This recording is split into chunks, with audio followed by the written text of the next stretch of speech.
My book is aimed at when the world is flying in at you, what do you do to actually stay grounded and feel calmer and be more thoughtful and conscious in the decision making? And it's counterintuitive. When somebody's going faster, the business is saying, go faster, deliver results. Me telling them to slow down and take a deep breath and to pause for 10 seconds. It's like, are you smoking something really strong? It's counterintuitive, but it's as simple as that. It's being more thoughtful, more considered, understanding how your own fears are shaping your decision making, because ultimately all those things help you make better choices and therefore feel calmer in life. Welcome to She Coaches Coaches, the podcast where we have thoughtful, honest conversations about what it really takes to build a thriving coaching business. I'm your host, Candy Motzek, and before building my business, I spent years as a senior corporate leader. Now, today, I work with coaches who are smart, well-trained, and deeply capable, and who want clarity about how to grow in a way that feels aligned and financially sustainable. On this show, I sit down with successful coaches to explore the real decisions behind their success, how they got started, what shifted as they grew, and the mindset and business choices that helped them gain momentum without burning out. Whether you're early in your coaching journey or refining a business you've already built, She Coaches Coaches is here to offer perspective, confidence, and grounded insight to support your next chapter. To learn more about how I work with people, go to my website, stepintosuccessnow.com. And now let's dive in. Hi there, and welcome to this week's episode. I have a lovely guest for you today, and I am really excited to be sharing her message, and her new book with you.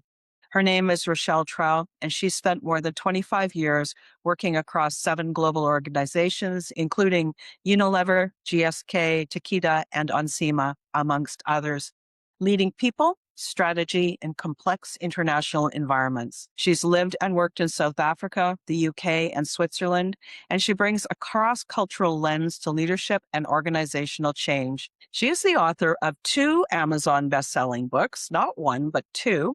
Most recently, her new book, Anchored, was released a couple of months ago, and it examines how leaders develop the inner clarity required to make conscious choices under pressure. Rochelle now works with senior leaders navigating complexity in fast-moving global contexts. I am so glad that you're here. Glad to have this conversation with you. Thank you, Candy. It's an absolute pleasure to be having this conversation with you and obviously sharing it with your listeners. Can you tell me a little about what is most, I was going to use the word exciting, but what's the most passionate and compelling thing for you right now in your business? I think at the moment, it's the joy I'm getting out of watching some of my clients. It's almost like when the pin drops and that pin is, I have more control over my life than I actually thought I had. And when my clients make that connection, and it just, I get so much joy. I can't explain it, because that's one of the things that took me such a long time to get and grasp myself. But when I see it happening in my clients, and it's a lot quicker than I took to get to that point, I can't explain the joy I feel,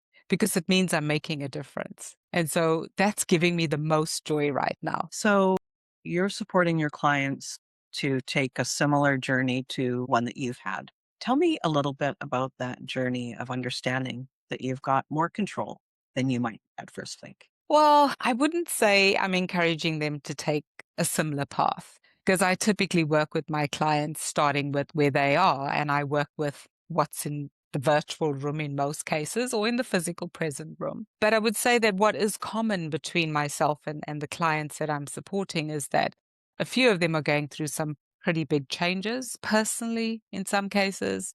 In other cases, operating an environment that is almost sucking all the life out of them, and they're really needing to see the wood from the trees, so to speak. So I would say that my journey is with each client is quite different, because each person comes with a different, but the common is they always point to an external factor. Don't like my job, or I'm going through a divorce, or I am struggling with who am I, or I am going through a restructure.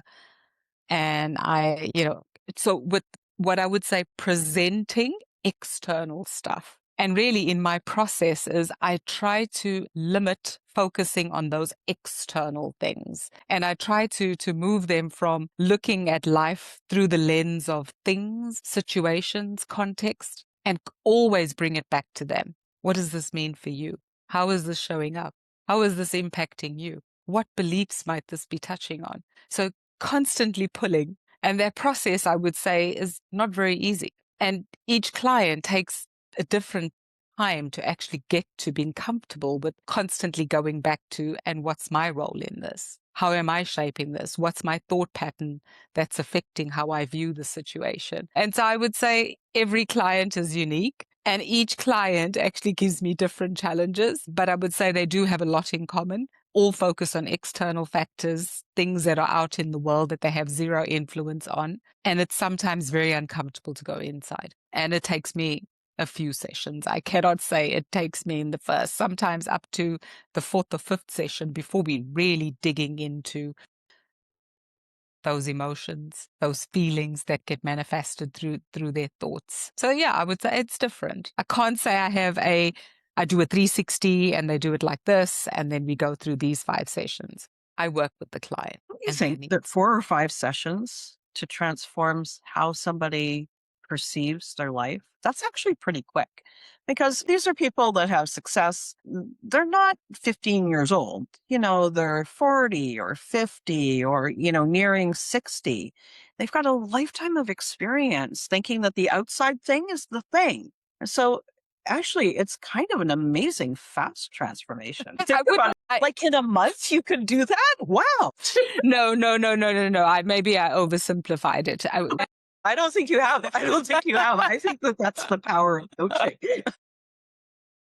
Well, I would say because in a conversation, I focus the conversation. I bring it down to what exactly do you want to achieve by the end of this conversation? And so in the context of that focused conversation, it sometimes takes me a while to get somebody to move from what I would say thinking with their head to thinking with their head, guts, heart, intuition. That's what I mean. It's that journey of being able to go deeper into really understanding that they ultimately control everything, or I should say, all the choices they make in relation to external factors. But typically, we're working on a narrow. In life, we have hundreds of things to work on. And the same perhaps self-belief or thing that trips somebody up comes up repeatedly, just in different ways. So yes, it's in a narrow way. As you describe it, though, for me, I feel like it's like you said, they all are kind of on the same journey. They go from something external to an internal focus, right? An internal locus as well. And so it doesn't matter what the outside thing is, restructuring or transition or retirement or, stepping into a new role. That outside role is like the window dressing of it. Yeah. But it's also the comfort. People get stuck in that outside window dressing. They literally cannot move past it. You ask a question and that's the answer they give you. So that process of moving and shifting takes a lot of questions, and gently. Some people are very afraid to talk about emotions. Yeah. Yeah. And I get what you mean. Like there's a lot of leaders that are working like this is their entire life, right? Everything. It's not even the head. It's like it's barely the head, right? It's more like here, right? And it's a difficult life when you're only using a small portion of who you really are and how you process life. It's a narrow view of life. And it's quite, for me, it's quite sad watching that. These people are wonderful, amazing people. And for you to help them move into being more embodied in who they are and what matters is really powerful work. Yeah. I try to help my clients understand that actually, even living in that head space is normal. And it's the way life has evolved. And it's the way, we've grown up in our lives that have shaped us to think that that's the right way to go. And so I kind of normalized the fact that, we've all been on this journey where, we start as a kid with a lot of curiosity and we start only with emotion. But through life, through the education system, through whatever background we have, all those things influence us and shape us. And so I try to help my clients understand that that's normal. It's not that there's anything wrong with you. It's that you've been on a journey, you've got to this place, and you're doing brilliant work. But see it as an overused strength. Because when you're working in the corporate environment, 9 out of 10 times when you're under pressure, what happens to you? You revert back to that 7-year-old trying to protect yourself. And so what comes out in the moment has got nothing to do with what's happening in the moment. It's got to do with an old self-belief, an old pattern of all you're trying to do is keep yourself safe. And so fear is such a big thing that comes up in my coaching discussions. Talk to me a little bit about your book, the newest book, Anchored. What prompted you to write it? It's as simple as I wrote my first book, which is pretty much a reflection of the transformation I went through. And in that book, in my first book, I was answering the question, who am I? And it was not an easy journey and it took me a while. So as a result of that book, a lot of friends, some of my clients, people who read the book said to me, well, we can see your transformation. We resonate with a lot of what you went through, because we see a woman, executive, all these things. We see these things. We can identify with some of it, but we're not clear. What did you do? And so I sat there going, well, I thought the book was clear on that, but actually it wasn't clear. And so really Anchored came out from trying to answer the question because people could see the visible difference. Physically, I lost 30 kilograms. I was somebody who operated like I was in speed, running all the time, autopilot. And people could see I was more calmer, considered, thoughtful, physically different, passionate about different things. So the book was an attempt to tell people how I did that. But as I was writing the book, I also then realized that, hang on, I can't just explain this from my head. I've got to write it in such a way that my book meets the reader where they are, because each person is unique. But also, if I write it in the way that I experienced what I did, people would go, oh my God, this is hard and this is so much. And do I really have to do all of this? And do I really have to ask myself all these tough questions? So I tried to write it in a way that was balanced, the context and the environment in which we live in. Life is a paradox. A lot of people work in corporate, what's its purpose? Commercial, profits, results, speed, efficiency. But we are human beings and we're not built for that. We are the opposite of that. And so I try to normalize it. So in the book, I talk about the paradox of the world we live in, the paradox of the organization, the systems, and compare that to the paradox of you as a person, your nervous system, how you operate. Why do things happen the way they happen? And so in the book, I start the book with setting the context and then saying, well, okay, we have the solution that life is perfect because we now have a whole lot of overused strengths, no protective beliefs. And I talk about beliefs and I talk about 6 beliefs that I witnessed in myself, but also in the clients, as well as, remember, I worked at an executive HR level for over 16 years. So I witnessed this all the time. So I talk about the beliefs that shaped you and the cost of sticking to those beliefs without examining them and thinking about, is there a better way to do this? Which then resulted in, well, what did I do? And I came up with anchors. You've got to anchor yourself. You've got to anchor yourself in the context of, firstly, you've got to develop that self-awareness. Secondly, you've got to set boundaries in life, and that's normal and that's acceptable and that's okay. And then ultimately, until you've got awareness and until you set boundaries, there's no way you're ever going to have an aligned life which is aligned fully to your values, to your purpose, to your dreams. And so ultimately, the anchors are built around awareness, boundaries, and alignment. But then, of course, it's not as simple as that. What happens the minute you start to change as you learn and grow and do something new?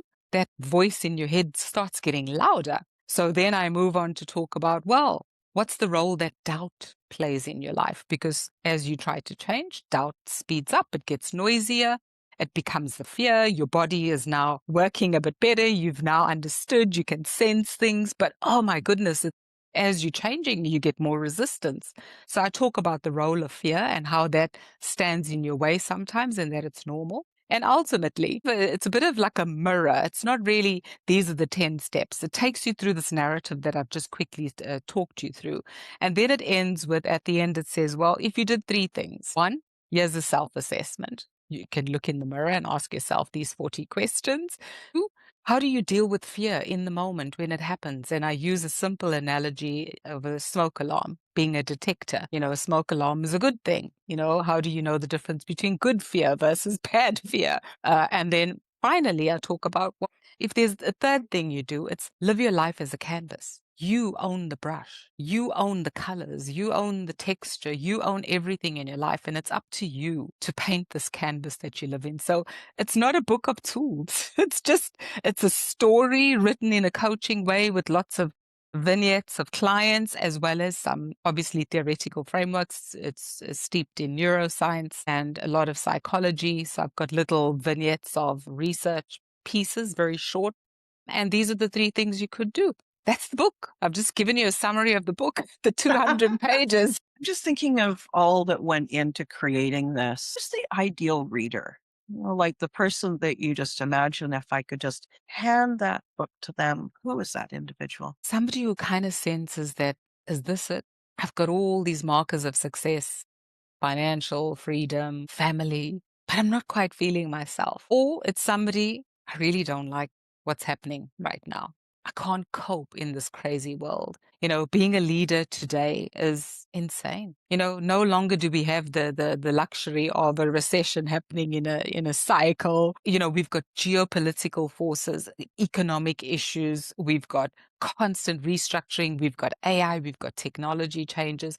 Everything's happening at once. And so leaders today are in a quite a unique position. So my book is aimed at when the world is flying in at you, what do you do to actually stay grounded and feel calmer and be more thoughtful and conscious in the decision making? And it's counterintuitive, when somebody's going faster, the business is saying go faster, deliver results. Me telling them to slow down and take a deep breath and to pause for 10 seconds. It's like, are you smoking something really strong?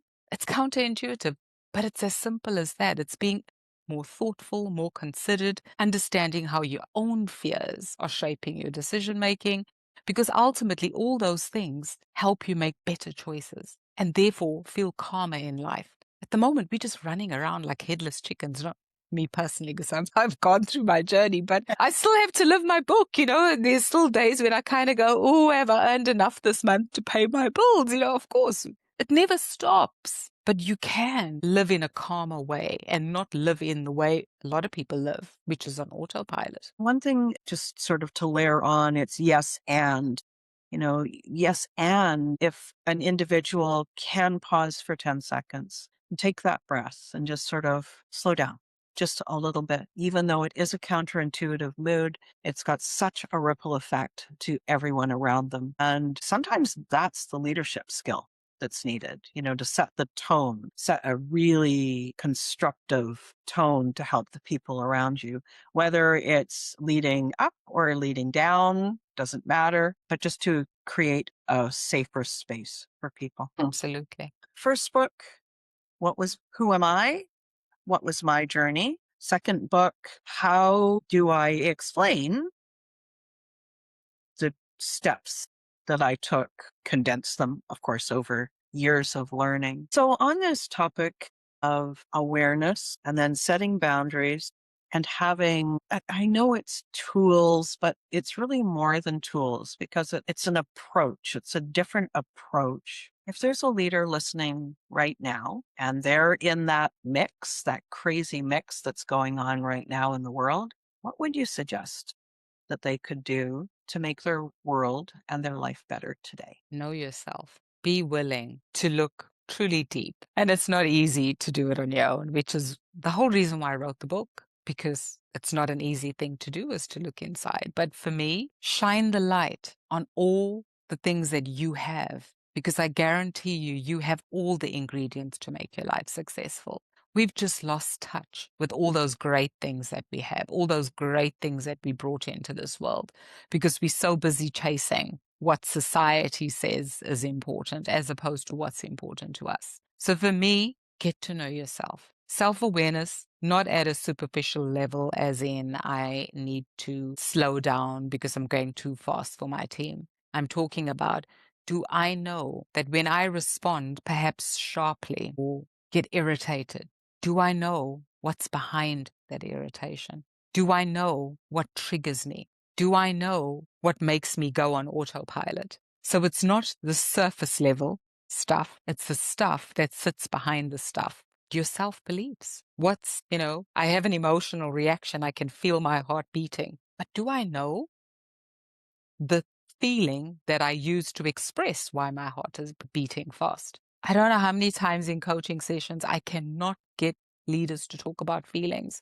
They don't even know that there's a difference between an emotion and a feeling. The vocabulary is so limited. And so when I say get to know yourself, I'm talking about know yourself at a intuition, gut, heart. Are you able to read your body signals? Most of us have stopped reading our body signals because, as we said earlier, we live from here. That's it. How do we know when our body's giving us a signal? At the moment, my body tells me first before my head starts talking because I've learned to listen to my body. We lose that as we grow up. So it's my single piece of advice, but it's a big one. Yeah. And then there's grace. That's not a short journey, that's a lifelong journey. And to give yourself some grace and the reminder, just like you said, when we're triggered, go back to that childhood response, and to give yourself grace about those were misguided thoughts. Those were the thoughts of a child that created that response. And it was done kindly to protect you, but it may not be helpful now. So to be able to choose differently. Love that you brought that up, grace. I mean, I talk about it like as compassion because in this world today, compassion is missing. We spend so much time pointing fingers. I'm just on LinkedIn reading posts. There's sometimes polarizing posts, Mhm. toxic managers, toxic bosses, bad organization. No, we have to learn to coexist even though we have different agendas. It's about looking at each other's perspective with compassion. So I love that you brought grace in because it's so true.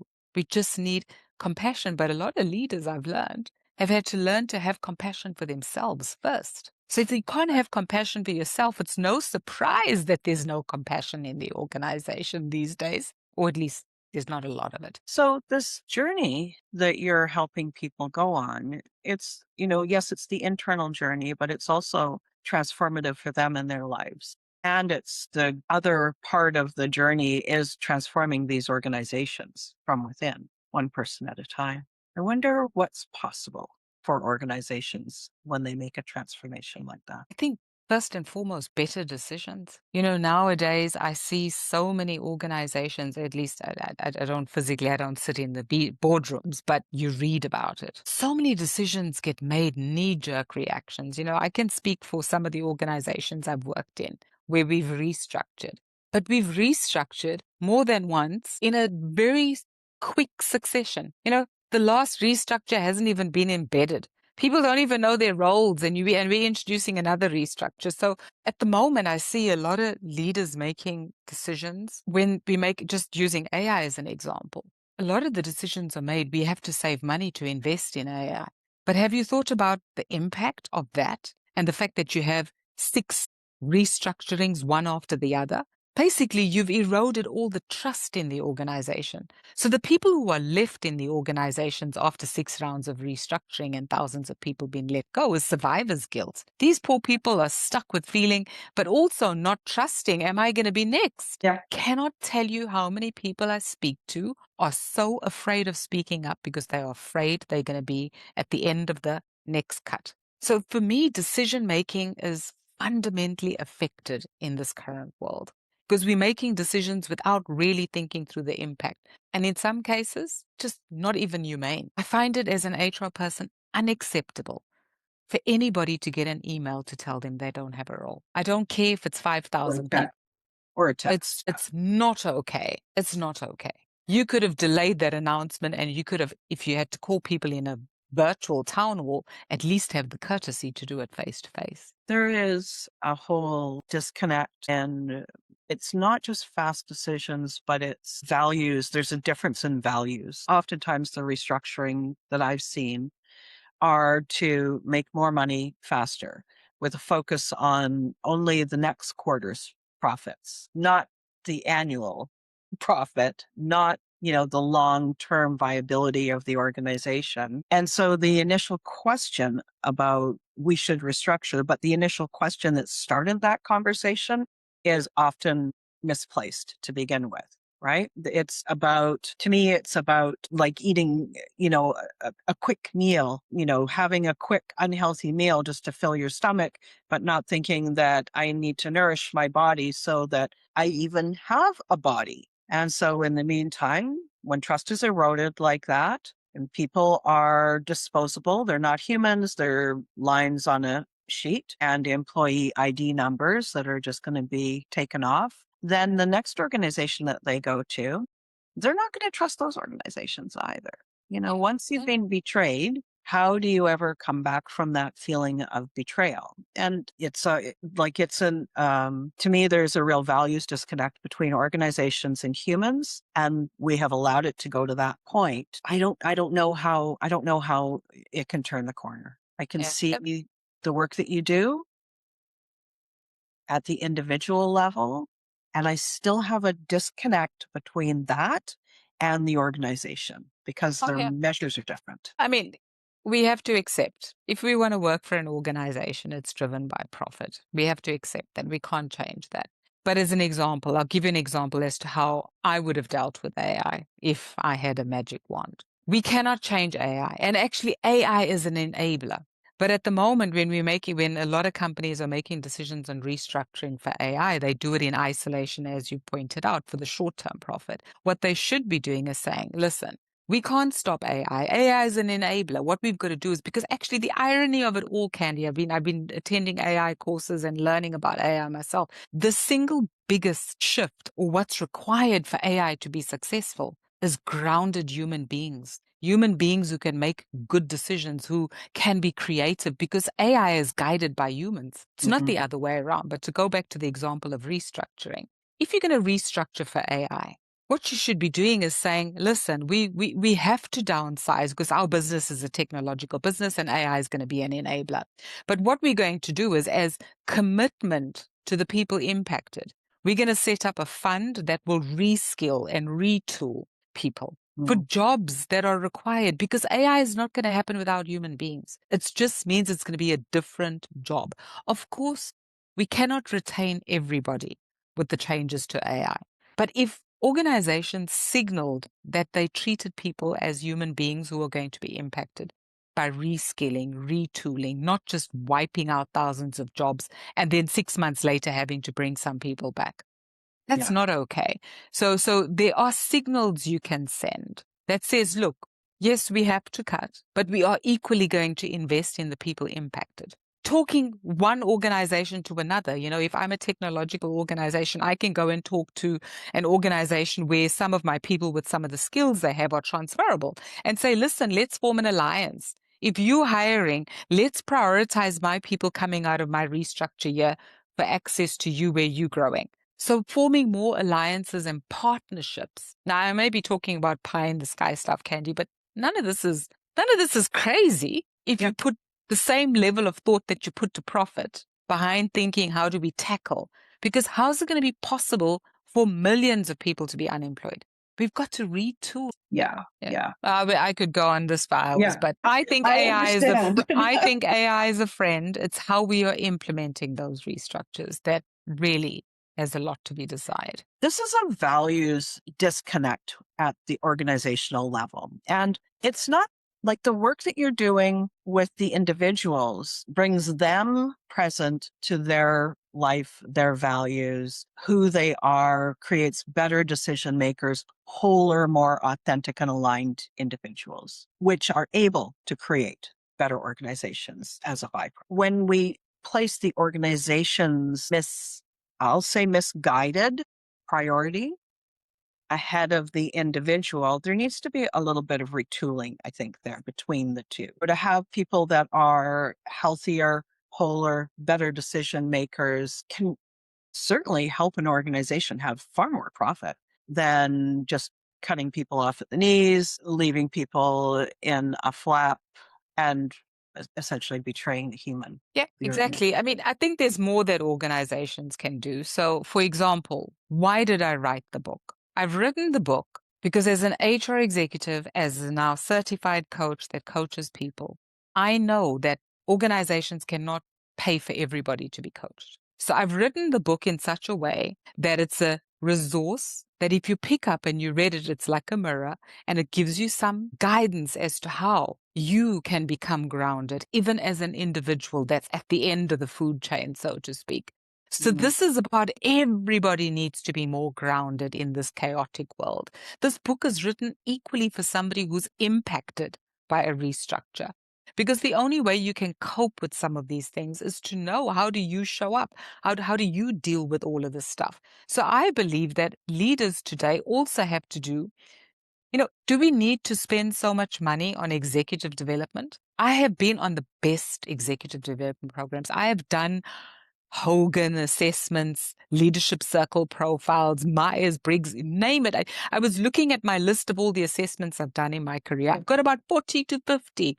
The amount of leadership executive programs I've been on. Do we need to spend that amount of money these days? No, because none of that made a difference to my journey. What made a mm, difference to me is going inside of myself and examining my own patterns, behavior, fears, and how I showed up in the work environment. So it's not just for leaders, it's for anybody. I feel so passionate about tooling everybody with this book because I know we can't all afford coaches. It's just yeah. not accessible. No, it's true. You've given me a lot to think about.